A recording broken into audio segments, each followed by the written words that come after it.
Hey all you quarantining bulldogs, this is Chef Don from O House. I noticed during Chef Jorge's most recent excellent video on Arroz con Pollo, there are a lot of questions about his knives. And I thought I would do a video about knives and answer some of those questions. Let's take a look and see what I have here. I've got a table full of knives here. Don't be afraid.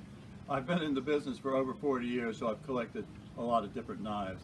So let's take a look at some of them and what they are used for. These are actually called chef's knives. I've got a couple different sizes. This would be one of the first knives the chef would buy. Then I have a boning knife here. I have a couple paring knives. Over here I have a couple Chinese cleavers. These are sharpening steels. This is a round one and this is the oval diamond one.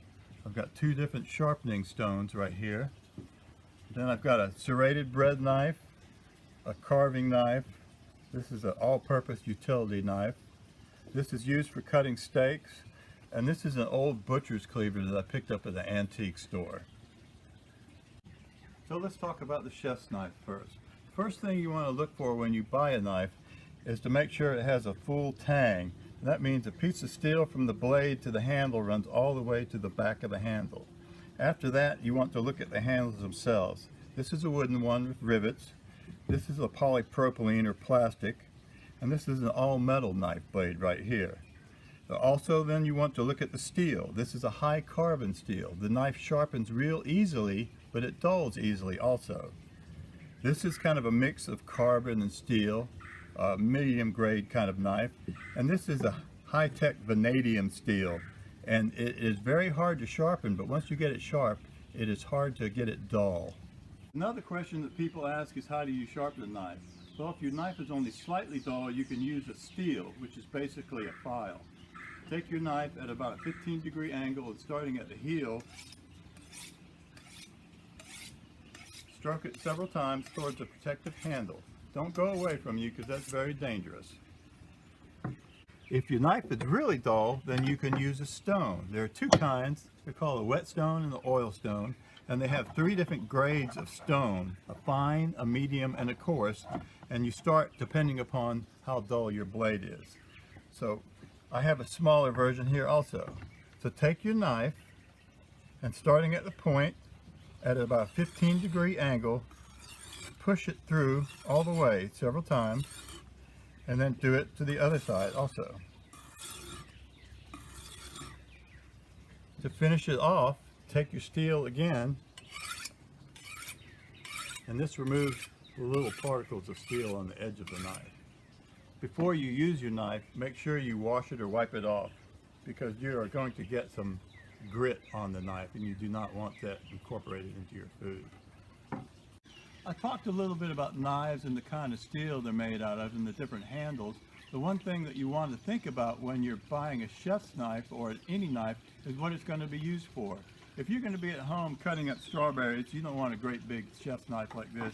You want a little paring knife. The next thing you do when you want to buy a knife is actually pick it up and see how it feels in your hand.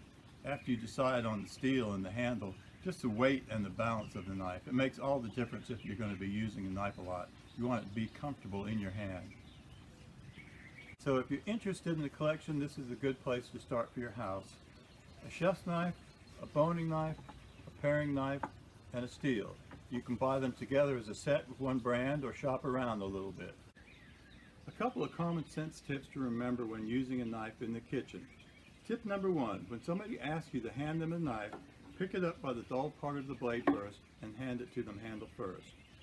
Tip number two, when you're using a knife, focus on what you're doing, the knife and the object you're cutting. That way you're less likely to be distracted and cut yourself or somebody else. Tip number three, a dull knife is much more dangerous than a sharp knife. With a dull knife, you're exerting more pressure and you're more likely to lose control of the knife and the object. Several ways people like to use a knife. One way is to use a point and rock the knife like this. Some people like to chop. No matter how you do it, what you want to do is make sure that your fingers are turned in and your thumb is behind your fingers. That way, you're never going to cut your fingers. The knife is never going to get above the top of your fingers to be able to cut it. That is the most important thing. You don't want to put your hand down like this to hold something because you're going to cut the end of your finger off. A chef's knife is a tool of his or her trade, like a piano is to a musician or a hammer is to a carpenter. You would not pick up another chef's knife in a restaurant. He might have several $100s invested in that knife, and he does not want somebody using it without his permission. Don't put your knife in a dishwasher. Don't put your knife in a sink full of soapy water. Don't send your knife to the dishwasher to run through the machine.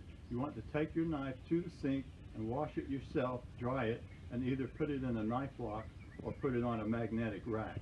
So I hope I've given you enough information on knives that you can slay that category when it comes up in Jeopardy. There's a lot more different variety of knives and styles and shapes and sizes than I've shown you here. This has been the basics. I hope you've learned something from it and it's useful to you. Look forward to seeing you all soon. And go dogs.